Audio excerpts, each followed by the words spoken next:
I always believed that our love was real, that we would get through all the difficulties together, that I would support him and he would support me. We had been dating for several years, and it seemed that everything was going to the wedding. We had plans, we talked about the future. He dreamed of a career in a large company, and I supported him in everything. I believed in him more than he believed in himself. But as it turned out, I didn't know the person I was sharing my life with. I was there for him in the most difficult times. When he was having a hard time, I helped. When he lost motivation, I found words of support. When he didn't have money, I paid for his lunches, for his apartment, for small things. It was normal. Because I loved him. Because I believed that he would do the same for me. But I was naive. He started to change. Lately he became colder. He called less. He was less interested in how I was doing. One day, when we were having dinner, I asked, "Have you changed somehow? Did something happen?" He shrugged. "It's just that work takes a lot of energy." I believed him. But deep down I felt that something was wrong. The first alarming signs. He began to avoid talking about the wedding. When I brought catalogs with places for the ceremony, he was not interested. When we talked about the future, he answered briefly, "We'll see what happens." Before, he said, "We will build a wonderful life together." I didn't understand what was happening. But soon the truth was revealed, and it destroyed me. I always thought that the worst pain was losing someone you love through death. But I was wrong. Because it's even worse to lose them while they're alive. When the person you loved voluntarily chooses someone else. When they look you in the eye and say words that break you from the inside. He came home and put an end to our lives. That evening he came later than usual. I sat on the couch, wrapped in a blanket, waiting for him. I was tired, but I wanted to talk. I wanted to figure out why he was moving away from me. But as soon as he entered the apartment, I felt something wrong. His face was indifferent, as if he had already decided everything for me.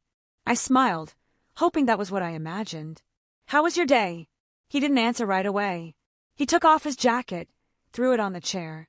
Then he turned to me, crossed his arms over his chest, and said, "We need to talk." His voice was cold, as if I were a stranger to him. I sat up straighter, feeling anxiety welling up in my heart. What happened? He didn't sit down. He just stood in front of me, like a judge in court. "There won't be a wedding." I didn't immediately understand his words. It was as if my brain refused to process them. "What?" He sighed. "I found someone else." I felt the blood drain from my face. I looked at him, and for the first time, I didn't recognize the person I loved. He spoke as if it were something ordinary, as if I hadn't been a part of his life these past few years, as if I hadn't supported him when he was nothing. "Are you kidding?" My voice broke. "No." His eyes were empty.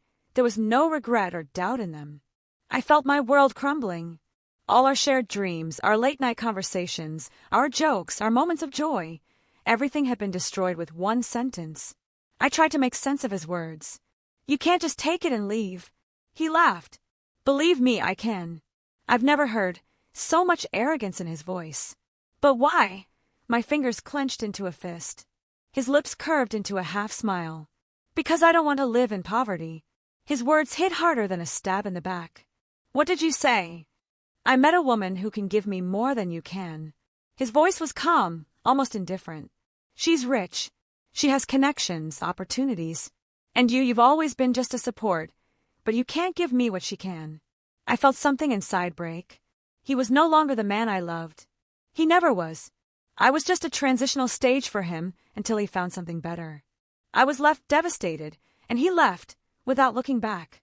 He packed his things for 5 minutes. I couldn't move. I just watched him put shirts, perfume, and a laptop in his bag. As he walked to the door, I asked, "Do you regret this even a little?" He didn't even stop. "No." And he left. I was left alone, in an empty apartment, with a broken heart. I didn't sleep that night. I just sat on the floor, staring at the ceiling. I didn't cry, because the pain was too much to even cry. I just stared into the darkness and tried to understand one thing. How could the person I gave everything to betray me so easily like this? How could I be so blind? But this betrayal was the beginning of my new life. I had 2 options. I could stay in this apartment, in this pain, in my weakness, or I could prove to him that he had made the biggest mistake of his life. I chose the second option. I swore to myself that I would make him regret it even more.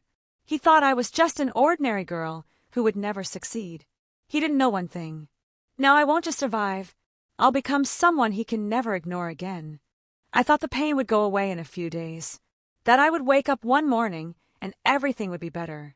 But the pain didn't go away. It only got worse. I'm devastated, and I don't know how to move on. After he left, I stopped leaving the house. I didn't answer my friends' calls. I didn't go for walks. I couldn't even bring myself to eat properly. Everything reminded me of him. His cup in the kitchen, his perfume, which was still in the air, his shirt, which I used to love to wear at home. I looked at all these things and didn't understand how to live on. He didn't even try to talk. I waited for him to at least write, that he would have doubts, that he would regret it even a little. But he didn't write. He didn't call. He didn't come back. For him, I no longer existed. I couldn't believe it. How can you erase a person from your life so easily? Was everything really that unimportant? I found out the truth, and it killed me. One of my friends worked in a field where she often crossed paths with his new woman. And one day she sent me a message. I don't know if you need this, but they went out to an expensive restaurant together. They looked happy. I looked at these words and couldn't breathe. He betrayed me. He left me. And now he's celebrating his new life? I couldn't believe how quickly he forgot me. My hatred gave birth to my strength. I didn't sleep all night. I lay in the dark, thinking about everything he had said. You'll never succeed. I don't want to live in poverty. She can give me more than you can. I clenched my fists. I wanted to scream. But instead, something inside me changed. For the first time in days, I sat up in bed and said to myself, enough. I decided, no more tears. He thought I would stay broken. That I would cry, humiliate myself, beg him to come back. That I would achieve nothing without him. But I was going to prove to him that he had made the biggest mistake of his life. He thought I was just an ordinary girl who couldn't stand up for herself. So now I had to become someone he could never devalue again. I started the fight, and this time everything was different. The next morning I did something I hadn't done in weeks. I got up. I took a shower, although before that I couldn't even bring myself to get out from under the covers. I put on makeup, put on neat clothes, and went to build a new life. This was my first step towards a career, towards success, towards a future in which he no longer mattered. Now I had one goal, to rise so high that he would see who he had lost. I signed up for advanced training courses. I submitted resumes to the best companies. I worked 18-hour days, not allowing myself to think about the past. I didn't just want to survive. I wanted to win. And I knew that the day would come when he would find out that he had made a fatal mistake. I was no longer a victim. I no longer waited for help. I no longer allowed myself to be weak. Now I had only one goal, to prove that I was worth everything that he thought I would never get. And for that, I was ready to fight until the end. I worked harder than anyone else. I didn't wait for life to throw me a chance. I created my own opportunities. I worked from early in the morning until late at night. I took on more tasks than anyone else. When my colleagues went home, I stayed in the office and studied. When others complained about being tired, I picked up new skills. I gave up weekends, entertainment, anything that could distract me. Because I knew that this was the only way to become who I wanted to be. I became indispensable. At first, I was not noticed. I was just another employee who tried hard. But after a few months, everything changed. I knew all the company processes better than some managers. I proposed new ideas that brought profit. I learned how to negotiate, work with clients, manage projects. And one day it paid off.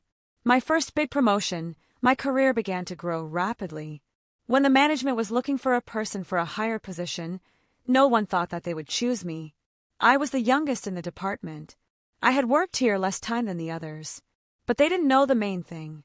They didn't know that I was hungry to win. And when they announced my promotion, some people in the office couldn't believe their ears. And me, I just smiled. Because I knew this was just the beginning. Meanwhile, his world began to fall apart. I didn't look for news about him. I wasn't interested in it. But one day I heard from a mutual friend. Have you seen your ex? He doesn't look very good. I raised an eyebrow. Why? She smiled. His rich woman threw him out like garbage. He made the same mistake as with me. I found out that at first he lived off her. He relaxed, enjoyed life as if it would last forever. But she quickly realized that he was just using her money. And when she got tired of financing his beautiful life, she kicked him out. Now he was no longer needed by anyone. His despair, he was looking for a job, but no one wanted to hire him. He once believed that success was about finding the right person who would do everything for him. But now he realized that success must be built on his own. And he had nothing. He went for interviews. He was refused. He tried to return to the company where he worked before. They did not expect him there. He was left without money, without support, without status. But fate was already preparing an even bigger blow for him. Because he did not even suspect where he would soon find himself. He did not even imagine who he would see at his next interview. After some time, a new vacancy opened in my company. For a managerial position. I did not even pay attention to the list of candidates. But when the day of the interviews came, my secretary came into the office and said, "The last candidate is already waiting." I nodded. "Start it." I looked up and froze because he was standing in front of me. I've seen a lot of shocked faces in my career. But his reaction was priceless. He walked into my office with his usual confident stride. He obviously thought this was going to be another regular interview. But when he looked up and saw me, his face changed instantly. He stopped dead in his tracks, as if he'd been hit. His eyes widened, and a breath escaped his lips. "You!" His past was now sitting in front of him at the executive desk. I smiled calmly. "Please sit down." He froze. He didn't know what to do. Obviously, there were a million questions running through his mind right now. How? How could this have happened? How did I, the same regular girl he dumped for a rich woman, end up in a high-ranking position? But I didn't rush to answer him. I just watched him try to accept reality, and it was an incredible sight. He tried to pull himself together. He slowly sat down opposite me, but his fingers were shaking. He tried to control his voice. Is this your company?" I looked at him calmly. "What? It doesn't look like it." He licked his lips. I just didn't think we'd ever meet like this." I raised an eyebrow. "Did you think I'd disappear?" He couldn't find anything to say. His attempts to justify himself were too late. He began to speak. He began to tell me that the rich woman turned out to be not so wonderful. That she left him when he became unnecessary to her. That he had made a mistake. That he regretted everything. I listened calmly. Sometimes I nodded, but there was not a drop of regret inside me. Because he had made his choice. And that choice destroyed him. His humiliation was the moment I had been waiting for. When he finished his speech, I took his resume and slowly flipped through the pages. "So you want to work here?" He nodded. "Yes. I think I would be a good addition to the team." I smiled. "Have you changed your philosophy?" He frowned. "What do you mean?" I leaned forward. "You said earlier that you didn't want to live in poverty." He turned pale. I continued. "Then why are you here now? Doesn't this company seem prestigious enough to you?" His lips pursed. I could see how hard it was for him. I could see how his pride was shattered. But this was his reality now, and he couldn't change it. My response was cold, ruthless, deserved. I closed the folder with his resume and said the main words. "I'm sorry, but you're not the right fit for us." His eyes widened. "What?" I calmly got up from the table. "We're looking for people who are loyal to the company. I'm not sure you meet those criteria. But I've changed." I nodded. "Maybe. But that's not enough." He looked at me, confused, as if he didn't believe until the last moment that I would say no. But he forgot the main thing. I was no longer the woman he had dumped. I was no longer the one who suffered. Now I was determining his future. And my sentence was final. I left the office and never looked back. He sat there, stunned, destroyed, devastated. And me, I didn't even feel relieved, because he no longer mattered in my life. I lived for myself, and that was the best revenge. I was busy with my career. I was working, developing, building a future. I had almost forgotten about him. But one day fate gave me the opportunity to find out what happened to him. And it was a story I could never have imagined. He lost everything he considered his success. When he left me, he thought he had found a gold mine. That his rich wife would provide for him for life. That he would never regret his decision. But the reality was different. Because this woman was not just rich. She was domineering, tough, and did not tolerate weaklings. And when she saw that he was worthless, she simply got rid of him. His life turned into ruins. He lost access to her money. He no longer had her connections. He no longer had anything. His status, gone. His pride, broken. His friends, ran away, because they were with him only as long as he had something to give. And now he was left alone. He started looking for a job, but no one wanted to take him on. When you have money, it seems to you that success is easy. But when you lose it, you understand that success has to be earned. And he didn't know how to do it. He tried to return to the company where he once worked. He was rejected. He went for interviews, but no one wanted to take him on without connections and experience. He was in despair, because for the first time in his life, he had to survive on his own. And he didn't know how to do it, but the biggest blow awaited him ahead. He finally found a company that could take him on. There was a good vacancy there, a pretty high salary, a chance to start all over again. He didn't know only one thing, that I worked for this company, and that I would be the one who would decide his fate. He walked into the office, thinking it would be just another interview. Little did he know that in a few minutes his world would be turned upside down again. He was sure he was going to get the job. He dressed nicely. He tried to look confident, but I could already tell that inside he was desperate. He needed this job more than anything else. This was his last chance, but he had no idea that he would be sitting across from no one but me. It was my turn to watch his fear. When the secretary led him into the interview room, I was sitting at my desk, looking through his resume. I heard the door open. I slowly looked up and saw him. At first he didn't recognize me. He took 2 steps forward, preparing to shake my hand. But when his eyes met mine, his face turned white. He froze. His hand hung in the air. His mouth opened, but he couldn't make a sound. "Please sit down," I said calmly. I was savoring the moment. I could see his fear. I could see his humiliation. I could see him struggling to find the words. He couldn't believe what he was seeing, because the last time he'd seen me, I was destroyed. I was broken. But now a strong, confident woman sat before him. And I was no longer his problem. I was his sentence. He tried to pull himself together. He swallowed, took a deep breath. Is this your company?" I smiled. "So you haven't been following the news?" He laughed nervously. I just didn't think we'd meet again." I leaned forward, and I knew this day would come. He looked down. I watched his confidence crumble right in front of me.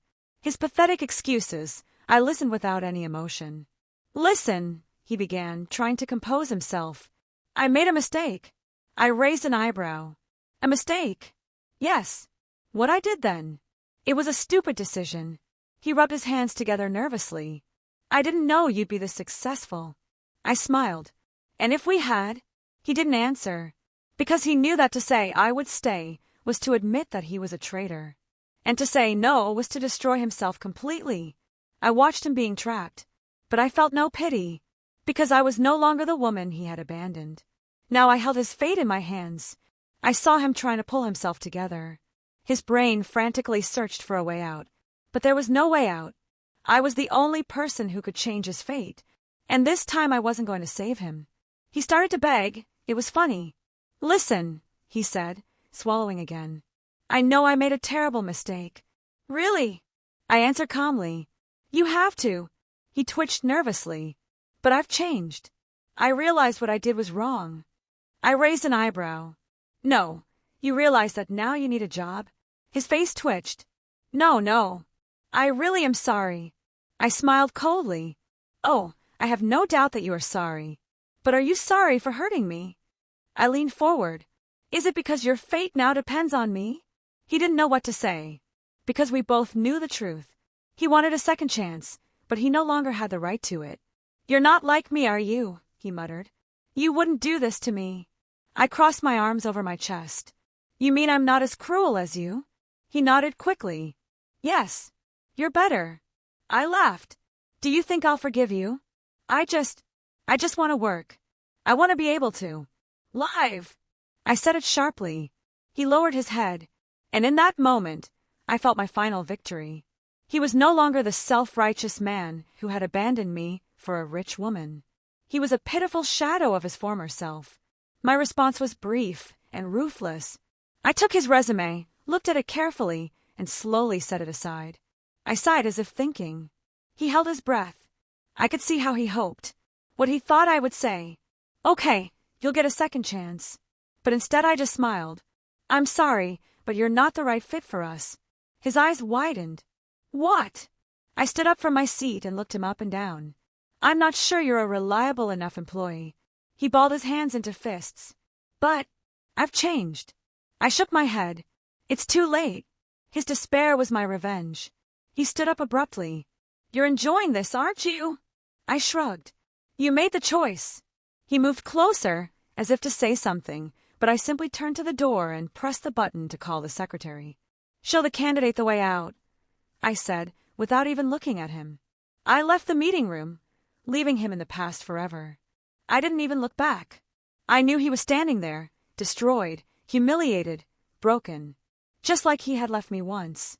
But the difference was that I had risen higher, and he had stayed lower, and he would always be there. I didn't think about him anymore. I didn't look for news about him. I didn't ask mutual friends what was wrong with him, because he didn't matter anymore. He ruined his own life, and now his biggest punishment is to live with this choice. He tried to come back, but he didn't have a chance anymore. The next morning I got a message. It was him. Can we talk? I looked at the phone screen and smiled faintly. He still thought I would give him a chance. What I thought of him? That I was somehow interested in what happened to him. But I didn't even open the message. I just deleted it, because he was an empty place for me. I was living the life he once wanted for himself. I achieved everything he once dreamed of having. A high position, financial independence, influential acquaintances. He thought he would be the one to rise, and I would stay at the bottom. But he was wrong, because now he was looking at me from the bottom up, and I didn't even notice his existence. His greatest fear had become a reality. I knew that now he saw me everywhere. He saw my name in the business news. He heard about me from people he once considered his friends. He saw that I had risen higher than he could ever imagine. And that was my greatest victory. Because I didn't just survive. I had outgrown his level. I became someone he could never reach again. He remained in the past, and I continued on my path. I never thought about him again. I didn't waste time on the past. I wasn't interested in his life. But I knew he thought about me every day. That he realized who he had lost. That he knew I was the only right bet. But he ignored her. And now he's paying for it. Evening. I was sitting on the terrace of an expensive restaurant, holding a glass of wine in my hands. Around me were people who really mattered. My friends, colleagues, people who supported me when I was at my lowest point. I listened to their laughter, calmly watched the city, which sparkled with hundreds of lights. And it was at that moment that I understood one simple truth. I won. He was not in my life, and this was my greatest victory. I no longer thought about him. I did not analyze what would have happened if he had not betrayed me. I did not remember how stupid I was when I believed in his empty promises, because the past no longer had power over me. I became who I always wanted to be. I was successful. I was independent. I was happy. I achieved everything myself. And that was the most important thing. Because now I knew I will never let anyone devalue me again. He is somewhere out there, in the shadows, without a future without me. I knew that he sees me everywhere, that he hears my name, that he realizes who he has lost. But that was no longer my problem, because he remained in the past, and I was moving forward. My greatest revenge is simply to live better than he could ever imagine. I raised my glass, took a small sip. I looked up at the sky, where the stars were shining, and quietly said to myself, "This is my real revenge. I no longer think about you, and that is what destroys you."